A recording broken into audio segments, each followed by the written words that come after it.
Hello friends.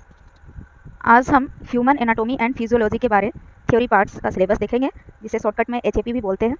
Chapter first है scope of anatomy and physiology, मतलब anatomy का scope क्या है और फिजियोलॉजी का स्कोप क्या है।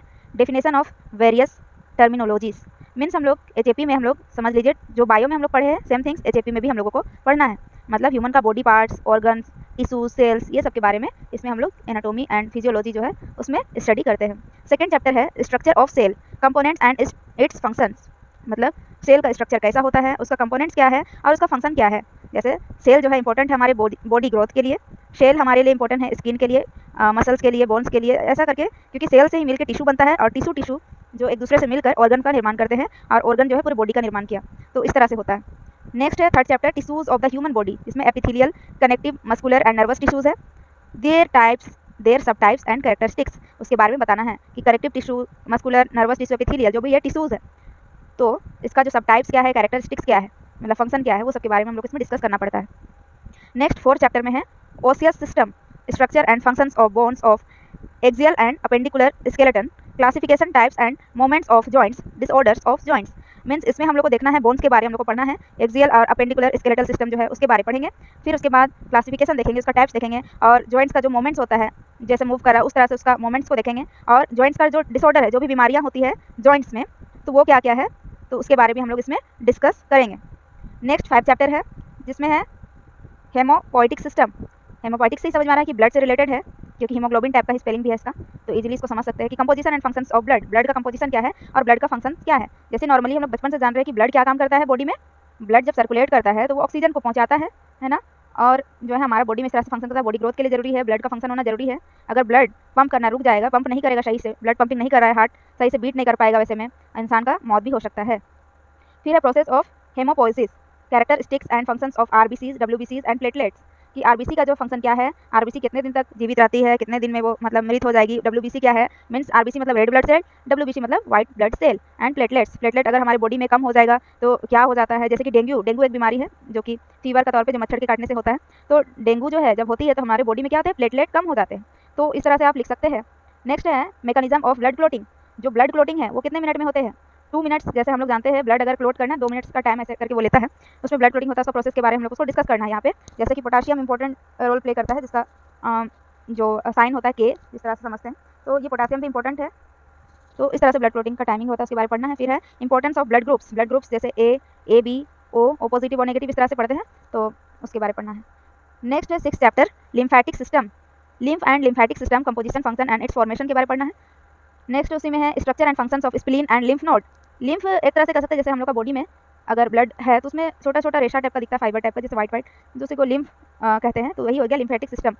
7 चैप्टर है कार्डियोवैस्कुलर सिस्टम, मतलब हार्ट के बारे में पढ़ना है इसमें, anatomy and physiology of heart, मतलब और है blood vessels and circulation, pulmonary, coronary and systemic circulation, cardiac cycle and heart sounds, basic of ACG, ECG, blood pressure and it's regulation, तो इसमें हम लोग को पढ़ना है कि ब्लड प्रेशर के बारे में पढ़ेंगे, जैसे कि नॉर्मल बीपी अगर होता है तो कितना होता है, उसको कमेंट सेक्शन में मुझे बताइएगा कि नॉर्मल जो बीपी रहता है इंसान का वो कितना होना चाहिए, और हाई बीपी जो रहता है वो कितना होता है, और लो बीपी में कितना बीपी रहता है उसको मुझे कमेंट सेक्शन में बताइएगा।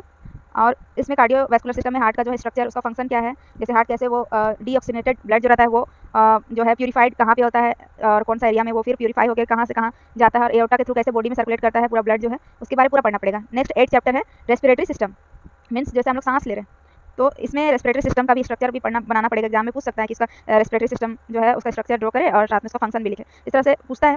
लॉन्ग क्वेश्चन में ही आता है ये, शॉर्ट क्वेश्चन में भी आ सकता है, 3 नंबर वाला में भी आएगा, लॉन्ग में भी आ सकता है। इसमें anatomy of respiratory organs and their function, regulation and mechanism of respiration, respiratory volumes and capacities, definitions, इसके बारे में पढ़ना है। 9 चैप्टर में है डाइजेस्टिव सिस्टम, मीन्स डाइजेशन कैसे होता है, हम लोग का खाना डाइजेस्ट कैसे हो रहा है, खाना जो हम लोग का है, हम लोग जो भोजन ग्रहण कर रहे हैं, हम लोग का बॉडी उसको कैसे डाइजेस्ट करता है, कैसे उसको जो हम लोग का पाचन तंत्र है वो किस तरह से काम करता है, उसके बारे में पढ़ना है इसमें। Anatomy and physiology of the GIT, anatomy and functions of accessory glands, physiology of digestion and absorption.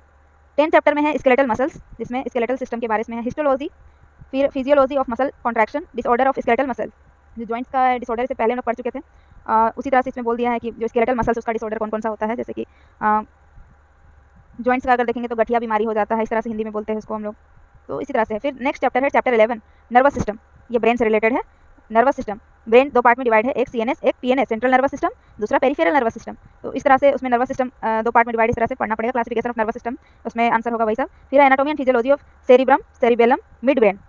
फिर है function of hypothalamus, medulla oblongata and basal ganglia. फिर है spinal cord structure and reflexes. फिर है names and functions of cranial nerves. उसके बाद है anatomy and physiology of sympathetic and parasympathetic nervous system.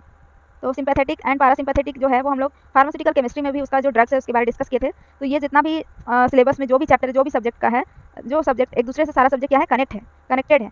तो इसीलिए इसमें ज़्यादा जब भी याद करने का दिया जाए तो जैसे सोशल फार्मेसी में भी पूछ देगा कि क्या बीमारी क्या है, इसमें क्या चीज़ है, किसमें यूज़ हो रहा है, कौन सा दवा। तो इस तरह से सारा चीज़ जो है, सारा सब्जेक्ट एक दूसरे से जुड़े हुए हैं एक नेटवर्क की तरह। 12 चैप्टर में देखेंगे कि sense organs, anatomy and physiology of. तो हम लोग जानते हैं सेंस ऑर्गन जो है टोटल 5 है, आई, ईयर, स्किन, टंग, नोज। ये सब के बारे में हम लोग को पढ़ना है। जो स्ट्रक्चर है आई का कैसा होता है, उसका फंक्शन क्या होता है, किस तरह से, है ना, उसके बारे में पढ़ेंगे। फिर ईयर का भी उसी तरह से, स्किन, टंग, नोज, ये सबका उसी तरह से पढ़ना है, स्ट्रक्चर भी और उसका फंक्शन भी। नेक्स्ट 13 चैप्टर है यूरिनरी सिस्टम। मतलब हम लोग इसमें किडनी के बारे में पढ़ेंगे। तो किडनी का जो रहता है उसको स्ट्रक्चर आ जाता है कभी कभी, यूरिनरी सिस्टम का स्ट्रक्चर या फिर किडनी का स्ट्रक्चर बनाए, साथ में उसका फंक्शन को भी डिस्कस करें। तो इसमें है anatomy and physiology of urinary system. उसके बाद physiology of urine formation, urine किस तरह से फॉर्मेशन होता है। फिर रेनिन एंजियोटेंसिन सिस्टम। फिर है क्लियरेंस टेस्ट एंड मिक्चुरेशन। फिर है 14 चैप्टर में एंडोक्राइन सिस्टम, जिसमें हार्मोन्स एंड देयर फंक्शंस के बारे में पढ़ेंगे। Pituitary gland, adrenal gland, thyroid and parathyroid gland, pancreas and gonads. जैसे कि हम लोग जान रहे हैं पिट्यूटरी ग्लैंड जो रहता है वो ब्रेन में है मौजूद रहता है वो ग्लैंड। एड्रिनल ग्लैंड मतलब एड्रिनल ग्रंथि जिसको हिंदी में बोल सकते हैं, तो वो जो है वो कहाँ पे रहता है, किडनी के ऊपर में प्रेजेंट रहता है। और थायराइड एंड पाराथायराइड ग्लैंड की बात करें तो वो हम लोग का गला के पास में रहता है। और पैनक्रियाज एंड गोनाड्स, ये तो पता ही है कि इंसुलिन जो है पैनक्रियाज इंसुलिन सिक्रीट होता है जो कि ब्लड शुगर लेवल को कंट्रोल रखता है। डायबिटीज़ जो है वो सबके बारे इसी में आ जाता है, घुमा फिरा के सारा चीज़ सेम है। नेक्स्ट लास्ट चैप्टर है 15 चैप्टर रिप्रोडक्टिव सिस्टम, जिसमें anatomy of male and female reproductive system, physiology of menstruation, spermatogenesis and oogenesis, pregnancy and parturition. ये हो गया थ्योरी पार्ट।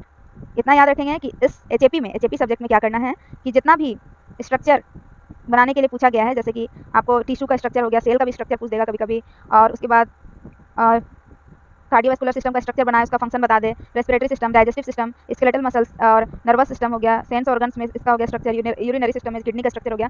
और इस तरह से क्या करना है, हम लोग को स्ट्रक्चर बना के भी प्रैक्टिस करना है। स्ट्रक्चर वाला जो होता है एक नए क्वेश्चन पूछता है, क्वेश्चन लॉन्ग क्वेश्चन में पूछेगा ही, या तो किसी एग्जाम में देगा कि रेस्पिरेटरी सिस्टम का जो है जो फिगर ड्रॉ करे या फिर स्ट्रक्चर बनाए उसका फंक्शन, या फिर कार्डियोवास्कुलर सिस्टम मोस्ट इंपॉर्टेंट है, ये क्वेश्चन बहुत बार आया है एग्जाम में। तो कार्डियोवास्कुलर सिस्टम हो गया, रेस्पिरेटरी सिस्टम हो गया, यूरिनरी सिस्टम हो गया, ये सबको बना के पहले सीख लेना है कि कौन कौन सा फिगर किस तरह से बनेगा। नेक्स्ट अगर देखेंगे प्रैक्टिकल की बात करें तो प्रैक्टिकल जो आप लोगों को क्लास में प्रैक्टिकल क्लासेस में जो प्रैक्टिकल बनवाए जाएंगे टीचर्स के थ्रू, वो आपको बनाना पड़ेगा।